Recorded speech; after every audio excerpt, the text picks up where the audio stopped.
ಕೇಂದ್ರದ ವಿರುದ್ಧ ಹೋರಾಡ್ತಾ ಇರುವ ಕಾಂಗ್ರೆಸ್ ವಿರುದ್ಧ ಇದೀಗ ಬಿವೈ ವಿಜಯೇಂದ್ರ ಕಿಡಿಕಾರಿದ್ದಾರೆ.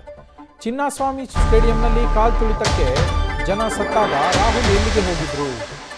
ಆಗ ಅಧಿಕಾರಿಗಳ ಜವಾಬ್ದಾರಿಯನ್ನ ಅಧಿಕಾರಿಗಳ ಮೇಲೆ ಹೊರಿಸಿ ಕೈ ತೊಳೆದುಕೊಂಡಿದ್ರಲ್ವಾ, ಆವಾಗ ರಾಹುಲ್ ಗಾಂಧಿ ಅವರು ಎಲ್ಲಿಗೆ ಹೋಗಿದ್ರು ಅಂಥೇಳಿ ಪ್ರಶ್ನೆಯನ್ನ ಮಾಡಿದ್ದಾರೆ ಬಿವೈ ವಿಜಯೇಂದ್ರ. ಕಾಂಗ್ರೆಸ್ ವಿರುದ್ಧ ಬಿಜೆಪಿ ರಾಜ್ಯಾಧ್ಯಕ್ಷ ಬಿವೈ ವಿಜಯೇಂದ್ರ ಹೇಳಿಕೆಯನ್ನ ನೀಡಿರುವಂಥದ್ದು. ಈಗ ನೀವು ಕೇಂದ್ರ ಸರ್ಕಾರದ ವಿರುದ್ಧ ಪ್ರಶ್ನೆ ಮಾಡ್ತಾ ಇದ್ದೀರಾ ಅಂಥೇಳಿ ಕಿಡಿಕಾರಿದ್ದಾರೆ. ನೀವು ಮೋದಿ ಮನೆ ಮುಂದೆ ಕುಳಿತು ನಾಟಕ ಮಾಡೋದನ್ನು ಬಿಟ್ಟುಬಿಡಿ. ಜುಲೈ 20ಕ್ಕೆ ನಡೆದಂತಹ ಗಲಭೆಯಲ್ಲಿ 158ಕ್ಕೂ ಹೆಚ್ಚು ಪೊಲೀಸರ ಮೇಲೆ ಹಲ್ಲೆ ಆಗಿದೆ. ಜೆನ್ಜಿ ಬಳಸಿಕೊಂಡು ಅರಾಜಕತೆ ಸೃಷ್ಟಿ ಮಾಡೋದಕ್ಕೆ ಕಾಂಗ್ರೆಸ್ ಹೊರಟಿದೆ. ಇದೆಲ್ಲವನ್ನು ನಾವು ಸಹಿಸೋದಿಲ್ಲ ಅಂಥೇಳಿ ಖಂಡಿಸ್ತೇವೆ ಅಂಥೇಳಿ ವಿಜಯೇಂದ್ರ ವಾಗ್ದಾಳಿಯನ್ನು ನಡೆಸಿದ್ದಾರೆ.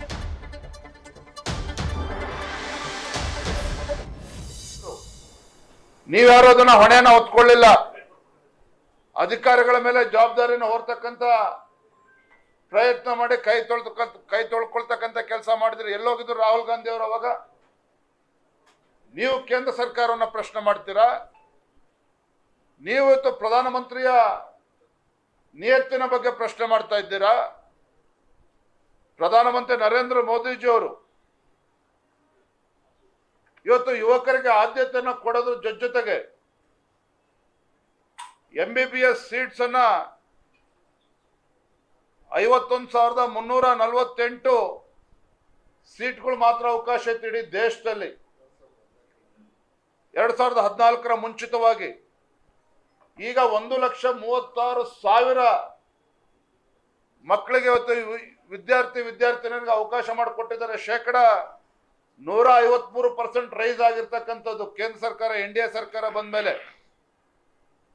ಮೆಡಿಕಲ್ ಕಾಲೇಜ್ 387 ಮೆಡಿಕಲ್ ಕಾಲೇಜ್ ಇತ್ತು 2014ರ ಮುಂಚಿತವಾಗಿ. 820 ಮೆಡಿಕಲ್ ಕಾಲೇಜ್ ಆಗಿದೆ. ಯಾಕಿದಾಗಿದೆ? ದೇಶದ ಯುವ ಜನತೆಗೆ ಅವಕಾಶ ಕೊಡಬೇಕು ಅಂತೇಳಿ ಕೇಂದ್ರ ಸರ್ಕಾರ ತೀರ್ಮಾನ ಮಾಡಿರುವಂಥದ್ದು. ಪೋಸ್ಟ್ ಗ್ರಾಜ್ಯುಯೇಟ್ MBBS ಆದ್ಮೇಲೆ ಪೋಸ್ಟ್ ಗ್ರಾಜ್ಯುಯೇಟ್ ಎಕ್ಸಾಮ್ಸ್ಗೆ ಕೇವಲ 31,185 ಪೋಸ್ಟ್ ಗ್ರಾಜ್ಯುಯೇಟ್ ಸೀಟ್ಸ್ಗಳಿತ್ತು. ಇವತ್ತು 74,000 PG ಸೀಟ್ಗಳು ಇವತ್ತು ಇನ್ಕ್ರೀಸ್ ಆಗಿರ್ತಕ್ಕಂಥದ್ದು. ಅಂದ್ರೆ ಈ ರೀತಿ ಮೆಡಿಕಲ್ ಎಜುಕೇಶನ್ ಇರ್ಬೋದು, ಹೊಸ IITಗಳನ್ನ ಸ್ಥಾಪನೆ ಮಾಡಿರುವಂಥದ್ದು, IIM ಸ್ಥಾಪನೆ ಆಗಿರ್ತಕ್ಕಂಥದ್ದು, all India institute of medical science ಸ್ಥಾಪನೆ ಆಗಿರ್ತಕ್ಕಂಥದ್ದು. ಅಂದ್ರೆ ಈ ರೀತಿ ಈ ದೇಶದ ಯುವ ಜನತೆಯ ಭವಿಷ್ಯವನ್ನ ರೂಪಿಸ್ತಕ್ಕಂಥ ನಿಟ್ಟಿನಲ್ಲಿ ನರೇಂದ್ರ ಮೋದಿಜಿ ಬಿಜೆಪಿ ನೇತೃತ್ವದ NDA ಸರ್ಕಾರ ಕೇಂದ್ರದಲ್ಲಿ ಬಂದ ನಂತರದಲ್ಲಿ ಈ ರೀತಿ ಅನೇಕ ಇನಿಷಿಯೇಟಿವ್ಸ್ಗಳನ್ನ ಕೇಂದ್ರ ಸರ್ಕಾರ ತೆಗೆದುಕೊಂಡಿದೆ. ಇದನ್ನ ಬಿಟ್ಟು ರಾಹುಲ್ ಗಾಂಧಿ ಅವರು, ಕಾಂಗ್ರೆಸ್ ಪಾರ್ಟಿಯವರು, ವಿರೋಧ ಪಕ್ಷಗಳು ಇವತ್ತು ದೇಶದಲ್ಲಿ ಒಂದು ಅರಾಜಕತೆ ಸೃಷ್ಟಿ ಮಾಡ್ತಕ್ಕಂಥ ದುಸ್ಸಾಹಸಕ್ಕೆ ಇವತ್ತು ಕೈ ಹಾಕಿರುವಂಥದ್ದು ಭಾರತೀಯ ಜನತಾ ಪಾರ್ಟಿ. ನಾವು ಇದನ್ನು ಖಂಡಿಸ್ತೇವೆ. ಪ್ರಧಾನಮಂತ್ರಿಗಳ ಮನೆ ಮುಂದೆ ಕೂತು ನಾಟಕ ಆಡುವ ಬದಲು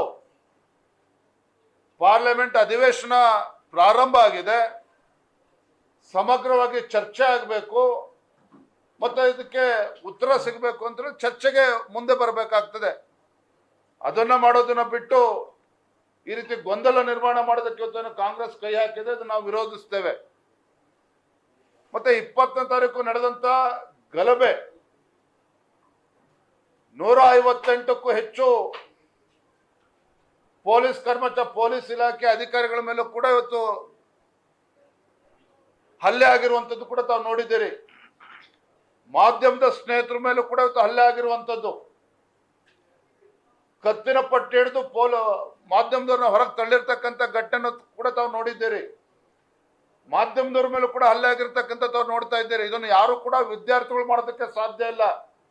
ನಾನು ಮತ್ತೊಮ್ಮೆ ಹೇಳ್ತೇನೆ, ನೀಟ್ ವಿಚಾರವನ್ನು ಇಟ್ಕೊಂಡು ಶಾಂತಿಯುತವಾಗಿ ಪ್ರತಿಭಟನೆ ಒಂದ್ ಕಡೆ ಆಗ್ತಾ ಇದ್ರೆ, ಮತ್ತೊಂದು ಕಡೆ ಈ ಸಮಯವನ್ನ ದುರುಪಯೋಗ ಪಡಿಸ್ಕೊಂಡು ಗುಂಡಾಗಳನ್ನ ಅದರಲ್ಲೇ ಬಿಟ್ಟು ಒಂದ್ ರೀತಿ ಶ್ರೀಲಂಕಾದಲ್ಲಿ, ನೇಪಾಳದಲ್ಲಿ ಯಾವ ರೀತಿ ಗೊಂದಲ ಆಯ್ತು, ಜಂಜಿಗಳನ್ನ ಉಪಯೋಗಿಸ್ಕೊಂಡು ದುರುಪಯೋಗ ಪಡಿಸ್ಕೊಂಡು ಅರಾಜಕತೆ ಸೃಷ್ಟಿ ಮಾಡೋದಕ್ಕೆ ಕೈ ಹಾಕಿದೆ.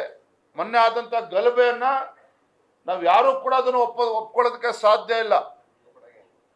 ತುಕಡೆ ಗ್ಯಾಂಗನ್ನ ಬಳಸ್ಕೊಂಡು ಪೊಲೀಸರ ಮೇಲೂ ಕೂಡ ಹಲ್ಲೆ ಆಗಿದೆ, ಮಾಧ್ಯಮದ ಸ್ನೇಹಿತರ ಮೇಲೂ ಕೂಡ ಹಲ್ಲೆ ಆಗಿದೆ. ಇದನ್ನ ಭಾರತೀಯ ಜನತಾ ಪಾರ್ಟಿ ನಾವು ಬಲವಾಗಿ ಖಂಡಿಸ್ತೇವೆ. ನ್ಯೂಸ್ ಫಸ್ಟ್ ನಿರ್ಭೀತಿಯಿಂದ ನಿಮ್ಮ ಪರವಾಗಿ.